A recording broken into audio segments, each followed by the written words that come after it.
What's going on, everyone? Welcome back to another episode of the H Panel, the show where I bring on guests from all different backgrounds to talk all the things mental health. I'm your host, Harry Potvin, and I actually have a question for all of you listeners before we get started here. So, I've been thinking about the future of this podcast, and a big question that keeps coming up to me is the name. And I've actually been reached out a couple of times about this because my whole account kind of label thing is the mental corner, but the podcast itself is called the H Panel. So I've been kind of getting questions as to why I have both names, and then I started to wonder, why do I have both names? Because originally, the H Panel was just supposed to be one part of the Mental Corner platform. And then it kind of just took a mind of its own. So I was wondering, for all of you listeners, should it still be called the H Panel, or should I just completely rebrand it and just call it the Mental Corner Podcast? Because now I don't know which one makes more sense. Let me know in the comments. So for this episode of the show, I am joined by Eric Windeler. Eric is the founder of Jack.org, which is the only Canadian charity that is helping youth advocates revolutionize the world of mental health. Eric was so fun to talk to, and this was a really great episode for me to film as well, because as many of you know, if you follow my Instagram or know me personally, I was at the national summit that Jack.org ran this year.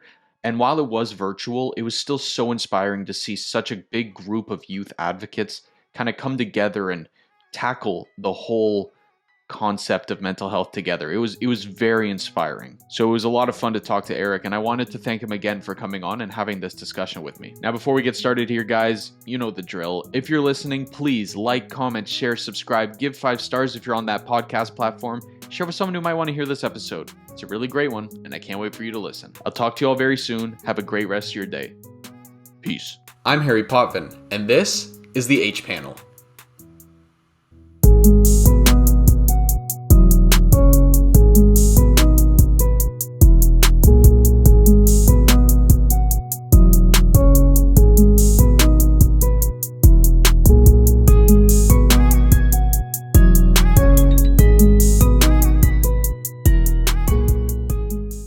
Eric, thank you so much for joining me today. I really appreciate it. Hey, great to be here. Thank you for having me. Before we get into our conversation today, I wanted to get to know you a little bit better. So what kind of inspired you to found this Jack.org organization, sorry? Well, we refer to it as a charity, I guess, and you should know that when you start a charity, you actually are a corporation, but you get charitable status, so you don't pay taxes and you can give out tax receipts. So yeah, it always catches me as someone who's been in business my whole life to be referred to as a company, but you actually are kind of a company, but you have this charitable status. But to answer your question, Harry, it's a tough start to our story. Exactly 11 years and I guess a month ago, if you had asked me about my family, I would have told you I thought we were the most happy, healthiest, in many ways, very fortunate family. I had an entrepreneurial career. It's going well. My wife was a senior executive at one of the big banks. And we had, so we thought, 3 happy, healthy children. And our eldest, Jack, unfortunately, we didn't know, but he was struggling. And he had always thrived in school. Often say he takes after his mother, was very academically inclined. And he was offered his first choice of universities, which happened to be Queen's University in Life Sciences. But he was struggling, and our whole welcome to this field of mental health and suicide, frankly, came with a call from a police officer. And not to be too upsetting to your audience, but we lost Jack. He died in his residence room, and it called out to us and me specifically that if this could happen to us, it could happen to anybody. And fast forward to today, Jack.org is a national charity. We have 57 staff. And that's significant, but what's really significant there are about 3,000 young people who volunteer actively in our programs in every province and territory of Canada. And happy to tell you a little bit more about what we do. But that was my calling, and I could have never imagined we'd have come this far. But we took a thoughtful approach to it. We were very motivated, and our work has really resonated with young people and those who care for them. Mm-hmm. And we're very proud. And and grateful. Yeah, I can imagine. I also I can only imagine how um like amazing it must feel to see the change in the landscape in terms of mental health discussion from, you said, 11 years ago to now, because even like 5 years ago none of this was being talked about ever. So I can only imagine the difference it must feel like. Yeah, it does feel a lot different. And frankly, it's different even community to community and family to family, and certainly country to country. I often, for a Canadian audience, I often give a benchmark. Most people, if not everybody, has heard of Bell Let's Talk now, a big national initiative that one of our big telecoms started, really focusing, on destigmatizing mental health. And Bellet's talk started literally about the same time that we lost Jack. No relation, obviously, but they were just getting going. And it's gradually built and raised loads of awareness and loads of funds, and donated that to many charities, including Jack.org. But these things are generational changes. Hmm. If from what I know, having invested, it converted my whole life to be focused on this. And, I often say I was an entrepreneur all my life and I was busy, but I've never been as busy or engaged as I have been. And it's you just can't change these things immediately, and part of that is because we're all, especially our demographic, which we call the transition years, age 15 to 24 plus. If someone's 25, we don't kick them out of our programs if they still identify as a young person, but we're targeted at those transition years, which are, in my mind, the most important years about mental health, and learning about mental health and mental illness, because this is the time when 75% of the onset happens. And when anything happens to you for the first time, that can be the riskiest time. And I often think, if the people on surrounding Jack, including us, had known more about mental health at that time, we could have been having productive, open conversations, and that might have led to a different outcome. But young people are moving through that transition, and there's more young people coming all the time. So it's a never-ending cycle. And until, in my mind, this is the way I think of it, until this demographic that you're part of becomes the parents, in say 15, 20, 30 years, and you are having those productive conversations with that next generation from those very early ages, that's when it'll never end, but that's when it will be significantly improved. And that's why I call it a generational time frame. But a lot has happened, and it's been gratifying to see that improvement. Hmm. Yeah, that's amazing. So, for anyone who doesn't know, do you mind giving like a little brief explanation of what you guys do over at Jack.org? Absolutely. Yeah. So we didn't just jump in and start a charity. Okay. What we did is Sandra and I had a bit of a connection to Kids Help Phone, our national crisis line. Sandra was an executive at one of the banks, BMO, that supports Kids Help Phone. And for a few years, she sat on the board, but not as a mental health expert. In fact, at that time, Kids Help Phone was not nearly as associated with mental health as it is now. She was there more as a strategic and kind of marketing expert. That was her background. But it gave us a connection to Kids Help Phone. So we made, for us, a very significant gift to start a memorial fund at Kids Help Phone. And that led into what we called a 2-year pilot program. And this is something I'm very proud of. And we got a lot of coaching from the experts at Kids Help Phone. And we did two things that were really key. We did what I call a landscape scan. So we tried to see what was going on out there in the youth mental health space, not just in Canada but abroad.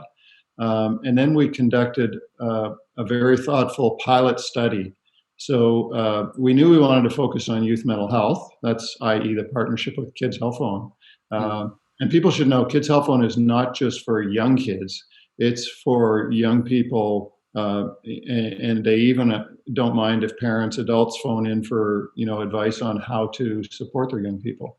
But that pilot study showed us that frankly, young people were being kind of tokenized in terms of their views about mental health and effectively left out of the conversation.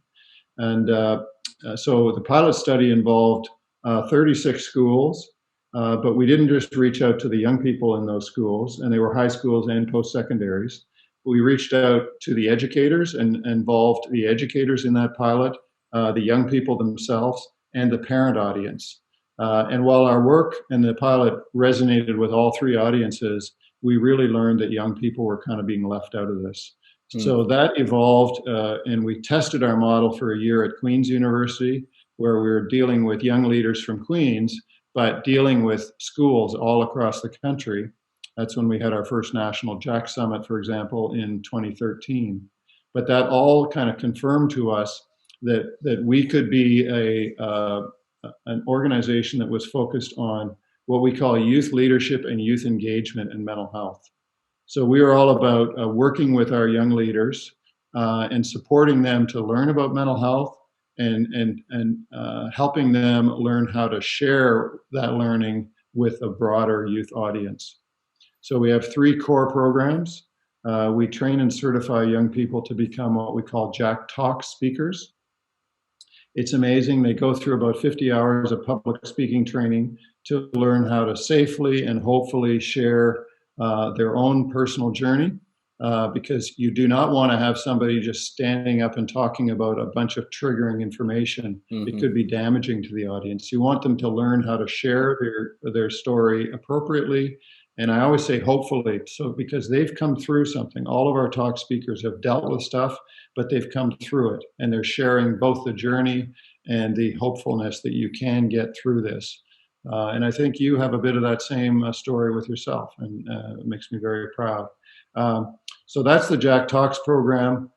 We give talks all over the country. A typical Jack Talk in normal times is two youth speakers talking to a youth audience at a high school, a post-secondary, or in a community setting.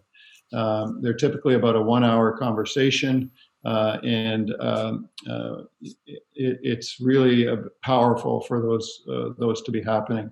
In the pandemic times, we have what we call digital versions of that talk. So we have a pre-recorded talk that a young person can watch at home on their own, or we have a classroom edition that teachers can actually take their full classroom through on a virtual basis. We have those in English and in French, and we also do live stream talks. So some schools prefer, kind of like we are now on Zoom, they prefer to have the talk delivered live to their classroom. And so we're doing lots of live stream talks as well. And we've been able to pivot that program. We're already caught up to where we were last year, and we will exceed our numbers, given even this virtual reality. So that's the Jack Talks program. The Jack Chapters program is groups of young people, most often in educational settings, high schools, colleges, universities, but also in community settings, who are very passionate about this work. And we train them to learn about mental health, but then go out into their specific community to do what we call break down the barriers to good mental health. And so they put on a series of initiatives to invite young people, and they can be a sporting-based initiative or an art-based initiative, a music-based initiative, really any way that you gather young people together and then you weave that topic of mental health into the conversation. And that's a real core, because there's now about 250 chapters all over the country, and lots of opportunity for more to really keep this conversation going all year long. And then we were very fortunate to have you attend one of our Jack Summits. That's our third core program.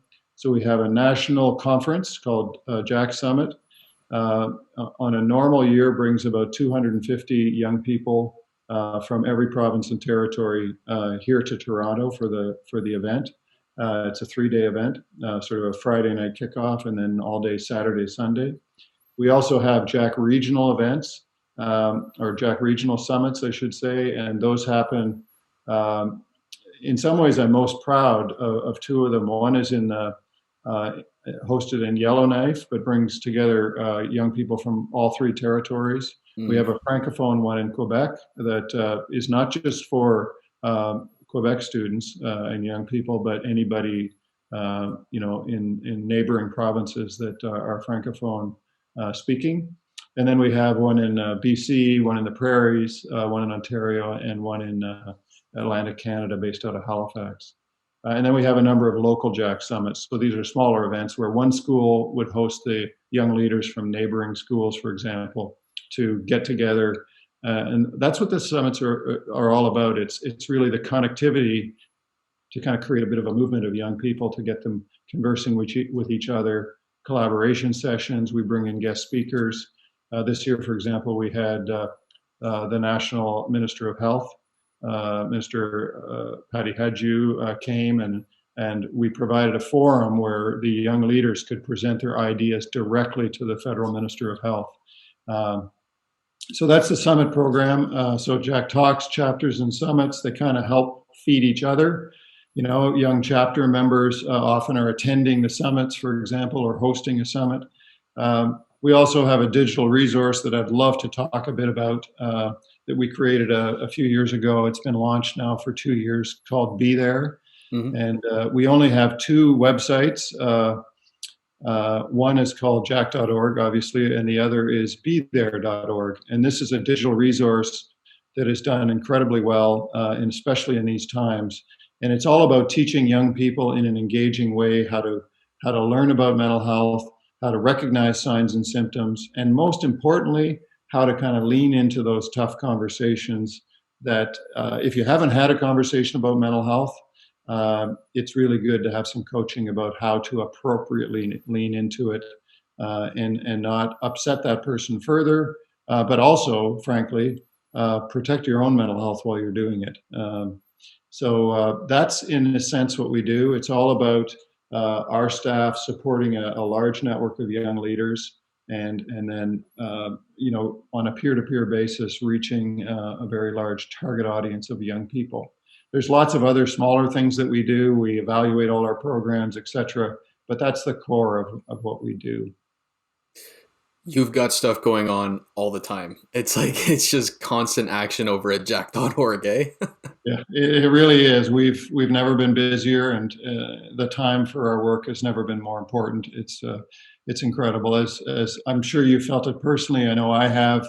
And this isolation, inability to connect in person with friends and family, not being able to necessarily play the sport that you play because the gym is closed or the club is closed, whatever. It's tough on everybody, but it's most difficult for people who already struggle, and a lot of their coping mechanisms have been kind of robbed from them. So that's why we're really making sure we're doing our work as best possible right now.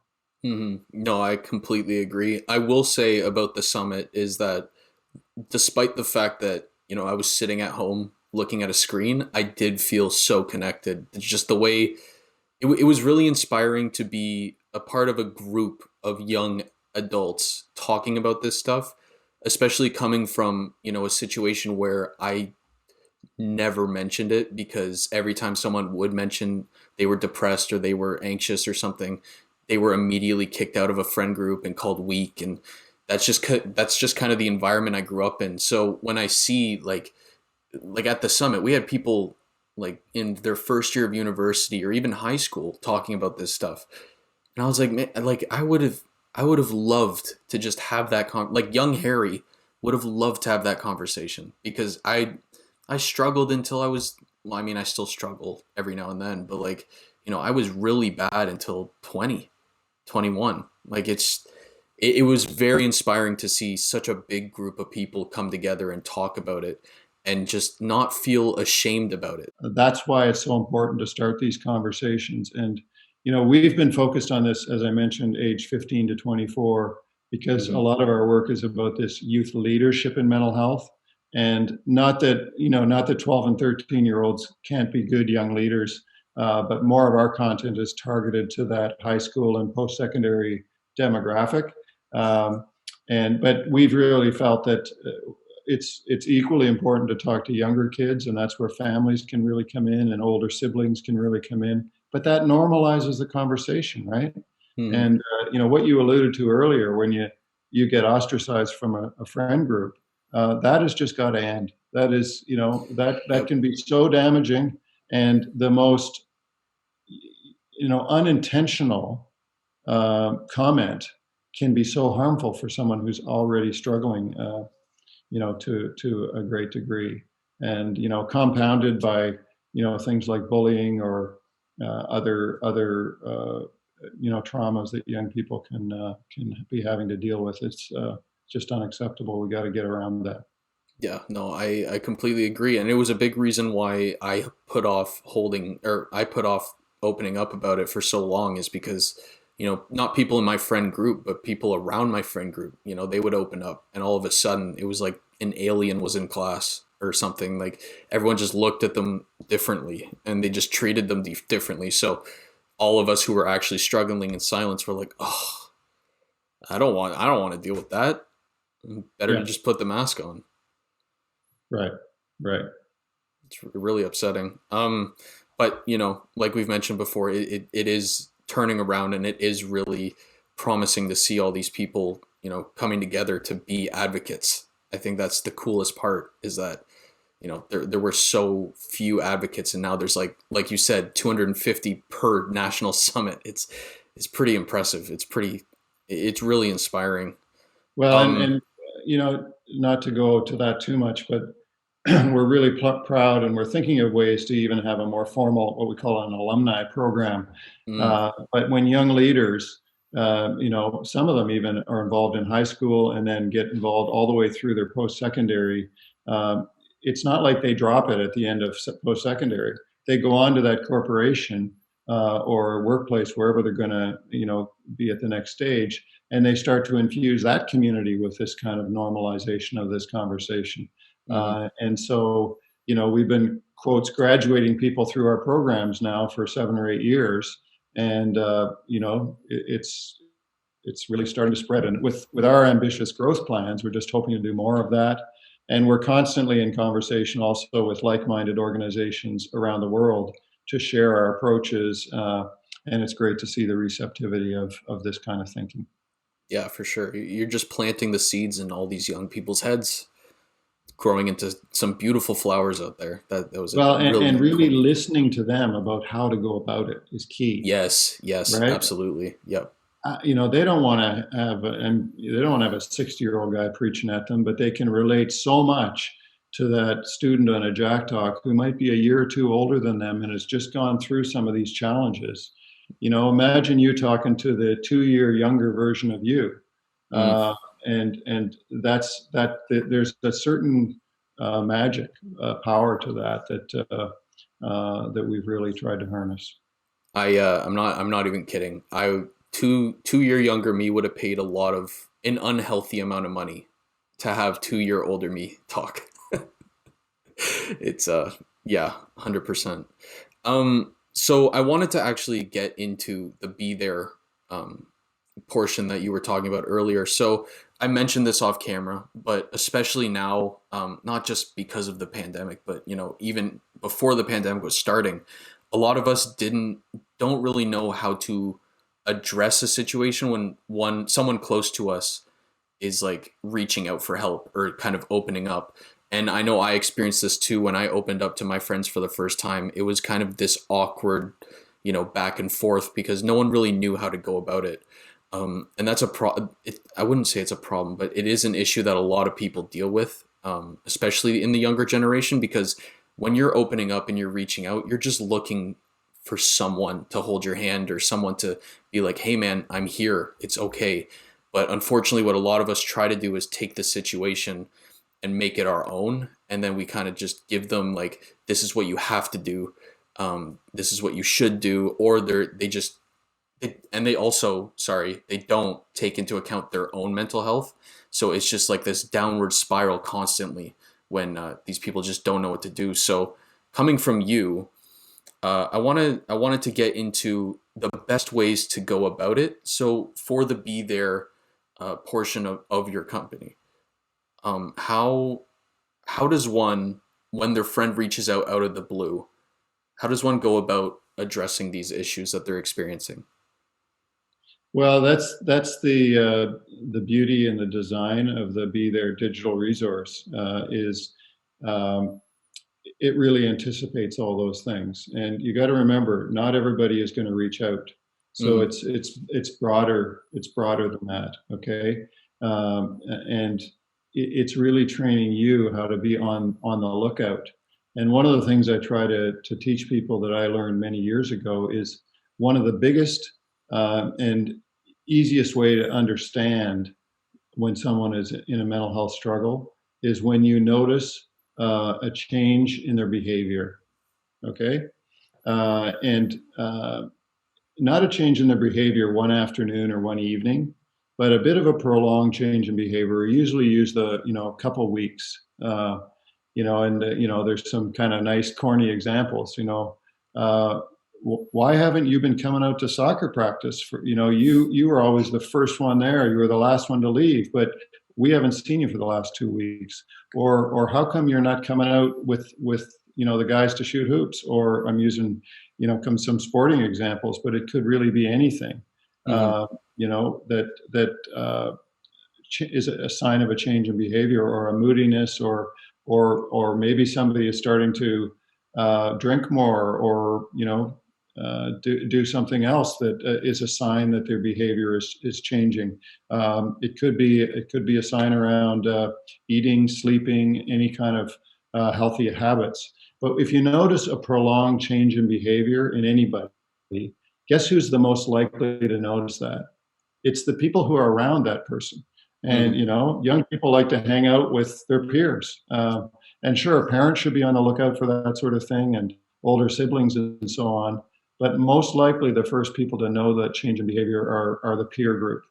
And so, Be There is really targeted around that basic thing. To If you notice that change in behavior, you're proactively reaching out. But how do you do it in a way that is not upsetting to that person and is helpful? And you mentioned a minute ago, people have this tendency to sort of say, you must do this, this, this, and this. You are not there to fix the person. You're there literally to be there for them and support them as a peer.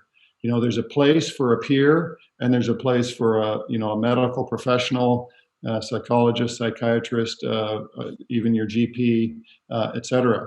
But what we're talking about with our resource is a free and easy way to get up to speed, because every single one of us is going to come across somebody in our life. This is the prevalence of mental health struggle. We're going to come across somebody, and it may be ourselves who is struggling. And Be There not only teaches you how to support someone around you, it also is a bit of a mirror, and teaches you about how to recognize those signs and symptoms in yourself. So in terms of the steps, we did that research I mentioned to you. We actually spent quite a bit of money. The idea was not to just build something over a weekend that we thought would be good. We did a lot of research into the evidence base. We spent a lot of time creating these short videos of two people. So it would be like a brother and a sister, or two pals, or in some cases a mother and a daughter or son. But it's different scenarios of people to bring what we call the 5 golden rules of being there to life. So each of these short videos that are part of the Be There story bring these 5 golden rules to life. And they are not something Jack.org just made up either. We went out and saw what kind of the best evidence was around this. And so the first of these 5 golden rules is what we call say what you see. So in a very non-judgmental way, you simply find the right time to say what you see. I notice you haven't been coming to soccer practice. You were always the first one there. Or, hey, I notice you seem to be drinking a lot more than you used to be, for example. And I'm just going to that as 2 examples. Any kind of change in behavior.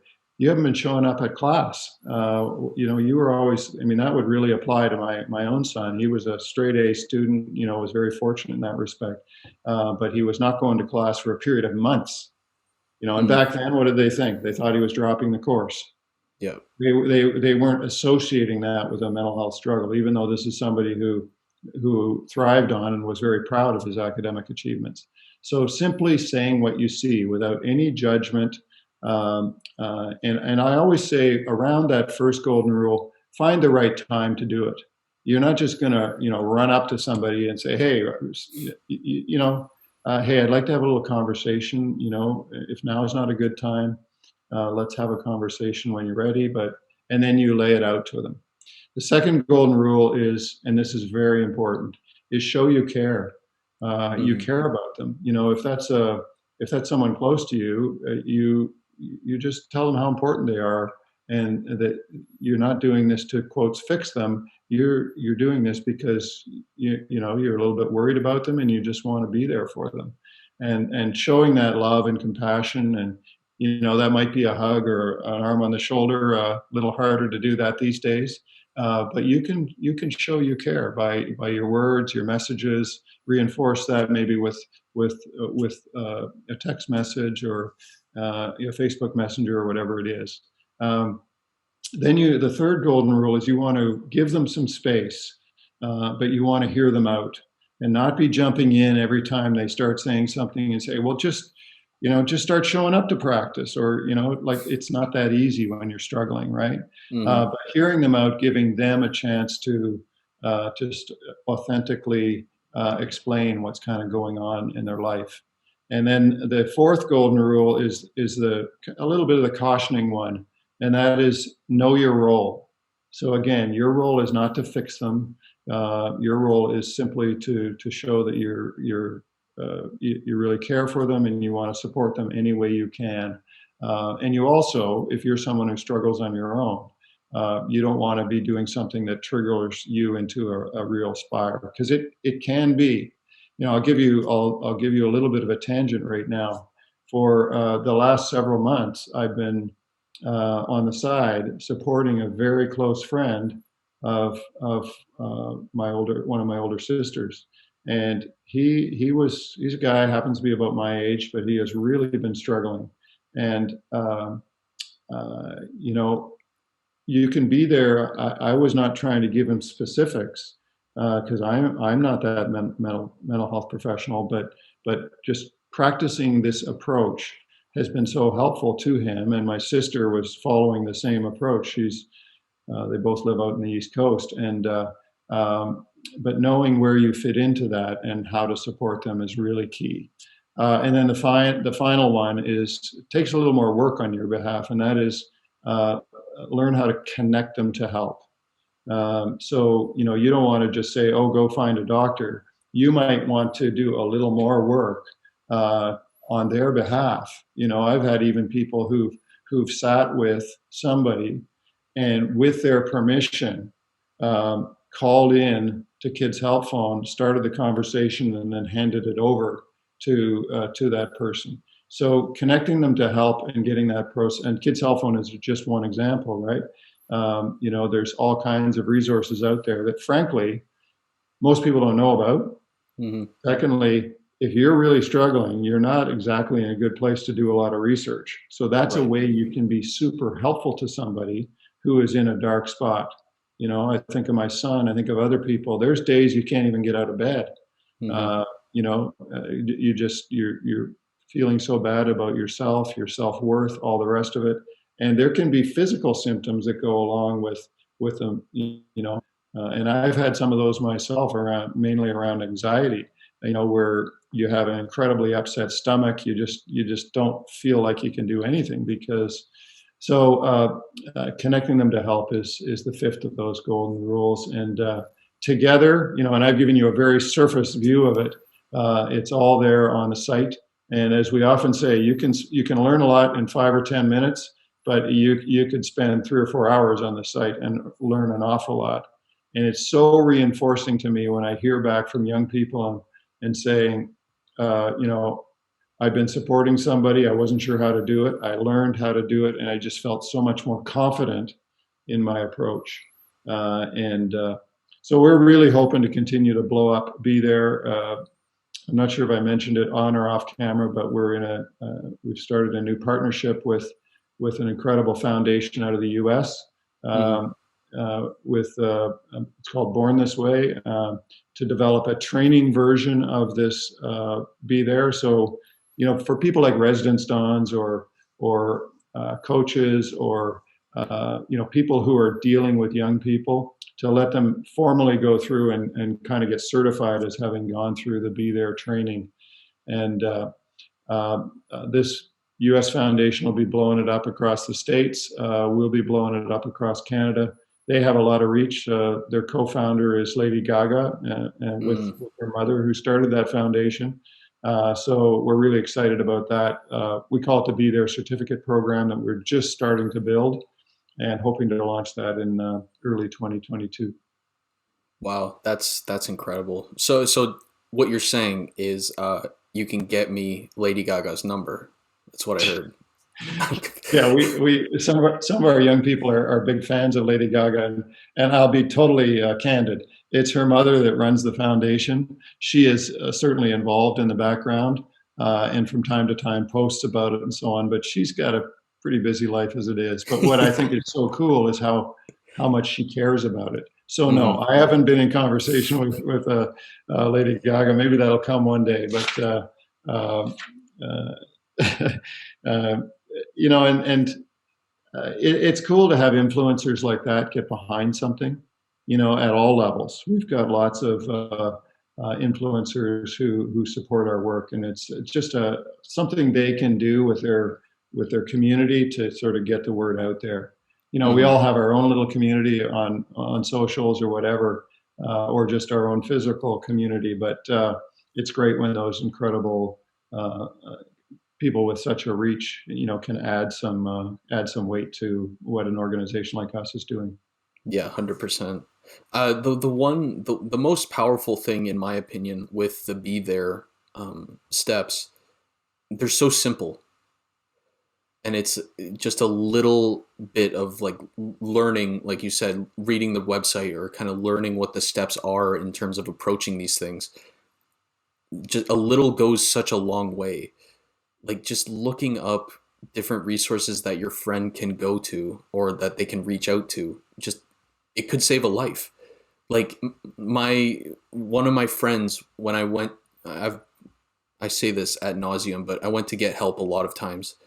And on the last time when I found a therapist that actually worked for me, right after things almost ended, my friend just walked me to the therapist's office. That's all she did. She just walked me there. She didn't say anything. She kind of just was next to me and waited until I went into the office, and then she left. And just little things like that, like I don't think I'd be here, just because Yeah. of one Well, simple thing. I appreciate you saying that. That is so key. And who wouldn't want to be there for someone close to them, right? Mm-hmm. I mean, the Right. extreme of that is a parent caring for their child, but just a tiny bit less than that would be, I would do anything for my best buddies. I would do anything for a larger circles than that. And, was that a big deal for that friend of yours to, take a half an hour and walk you to that appointment? No, but it meant the world to you, right? And Mm-hmm. that is what's so key, because every step of that way, you're not feeling judged because that person is with you, right? And Yeah. that reinforcement, really appreciate you sharing that. And it can be a game changer for people, for sure. Mm-hmm. Absolutely. So And if there's sort of, if I could just add one thing to that, yeah. the worst case outcome is something like happened with our son. But a lot of people, it's all about just helping them get closer to optimizing their life. Mm, Because if you're struggling, your your life, your school, your work is your relationships are kind of suboptimized. But if you can, and you can with somebody who lives with a mental illness, you can thrive. You can actually do well as long as you have your toolkit in place. You're getting your right, sleep and hopefully a bit of exercise, and you're eating well. You're built your own habits in place. Like, you wouldn't believe all the habits I've built over the years that I never had, but built in the last 5 to 10 years to take care of my own health, right? And as people build their own kind of toolkit, I call it, it can really help. And also that pays itself forward, because it kind of shows and sets an example for other people that here's this person who cares about their physical and mental health, and they're doing some things to take care of it, and maybe I could learn benefit from that, right? Little meditation sessions, whatever it is for you that works out. Getting out in nature, there's endless examples. Getting off these things, just Oh, being all yeah. day on these things is is known to be detrimental. Yeah, it's all the little things that add up over time, and I think that's a great way to look at it, because when you're starting to look for help, or you're starting to look for ways to feel better every day, it's so overwhelming, and it just seems like this big monster that you got to tackle. But if you tackle it in the sense of like you said, going out into nature, or a 10-minute meditation, or getting off your phone for an hour, it doesn't seem so scary. Yeah, It's a yeah, lot more attainable. absolutely. So where for people who are listening and they want to learn more about your organization, or learn more about Be There, or learn more about you, where can they find all of that?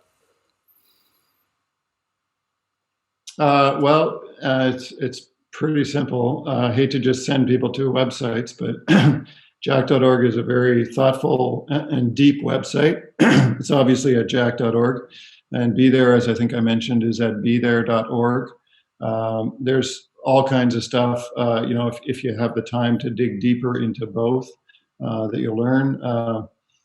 There's stuff about me online, but this frankly isn't about me. It's about, a staff and young leaders who are dedicated to this mission. And, like, I've done a TED talk. Yeah, there's stuff like that that you could find if you Google online. But I think just where I would really encourage people, if they're interested in learning how to support themselves and those around them, check out the Be There site. If you're a young person who wants to get involved, you can go and there's easy ways to learn about each of the programs. Young people who, for example, are just getting into this may want to attend one of the summits. They may want to join one of the chapters. As they get a little more involved, maybe they want to be trained to be a Jack Talk speaker. And you think about being a speaker. I didn't have 50 hours of public speaking training when I was 18 or 19 years old. Would that have been helpful throughout my career?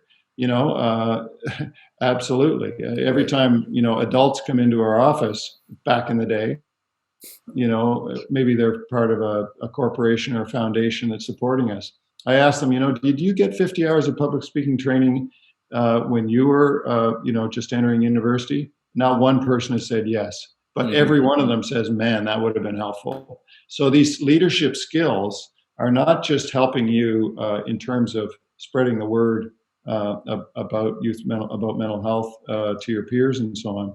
They have a payback to you as a young leader, and will help you, as you develop. So I think that's really cool. And if somebody is interested, in supporting, there's ways of supporting all charities. It's on our website, and that's always welcome as well. And that comes in straight up, certainly foundations and corporate donations. But as I mentioned off screen, we have these young leaders who do these incredible events to raise funds for us. And the funds are important. The awareness is equally important.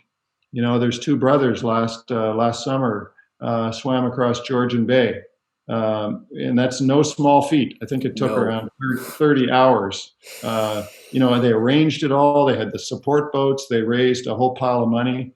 We had a young guy do a nonstop run from Jasper to Banff to raise money and awareness for youth mental health. And How? it goes on and on. We had a recent guy about my age just do an event where he cycled outside 90 days in a row starting January 1st. Rain, snow, and for those of you from the GTA area, there's a hill called the Bayview Extension, and he climbed that hill 1,000 times. It's called doing a repeat on the hill. and raised a whole ton of money and got a corporate sponsorship. So there's all kinds of ways people can get involved. But most important is the young people learning about mental health, and we just love if they're inclined to get involved, and bring this conversation to their school, to their community, because we're just getting started. Yeah, I love that. And if you are a young advocate watching, I do encourage you to check them out. The summit this year, it was virtual, of course, but it definitely was super moving and super motivating, for one, to kind of go out there and keep doing what we do. Eric, this has been a lot of fun. I really appreciate you taking the time. Thank you so much for coming on. Hey, I really enjoyed it. Make sure you send me the link, Harry. I want to share it out there. All right? For sure, I will. And to all my viewers, I will see you guys next time. Hey guys, thanks for watching another episode of my show. If you want more episodes of the H Panel, the button's going to be right here. If you want to subscribe for more videos from myself, it'll be right down below. Please like, comment, share, give 5 stars. Let's keep this conversation going, guys, all right? I'll see you next time. Thank you for your support.